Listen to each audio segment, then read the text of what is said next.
ओ भैया। हाँ भैया, दूध दे दीजिए दूध। अरे यार आप तो जाने पहचाने लग रहे हैं। अरे भैया आप क्यों नहीं पहचानेंगे, मैं बैंक का मैनेजर हूँ ना।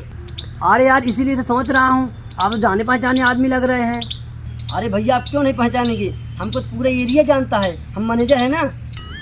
अरे आप बैंक मैनेजर हैं, आइए सर आइए, आज हमारा भाग खुल गया। अरे वो क्या है ना कि हमारे घर में मेहमान आए तो हमको थोड़ा दूध की ज़रूरत है, दूध मिल जाए क्या? अरे मैनेजर साहब आप बताइए कितना दूध चाहिए आपको? अरे वो क्या है भैया, घर में मेहमान आए हैं तो चाय पानी के लिए दूध चाहिए था, तो 4-5 लीटर की व्यवस्था कर दीजिए। अरे साहब आप थोड़ा लेट हो गए, अभी हमारी भाई का सर्वर चला गया है, नहीं आपको दूध मिल जाता।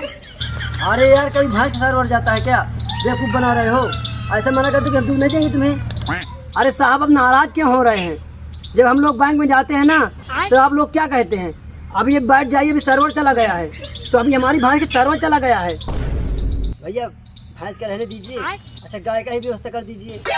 अरे साहब हम आपको कैसे समझाएं, अभी हमारी गाय लंच में चली गई है, नहीं आपको दूध मिल जाता। ठीक है मैं जा रहा हूँ, आप साथ मना कर दीजिए, नहीं दे पाऊंगा। ठीक है मैं जा रहा हूँ। अरे साहब रुकिए साहब रुकिए, यार मैं नहीं रुक पाऊंगा।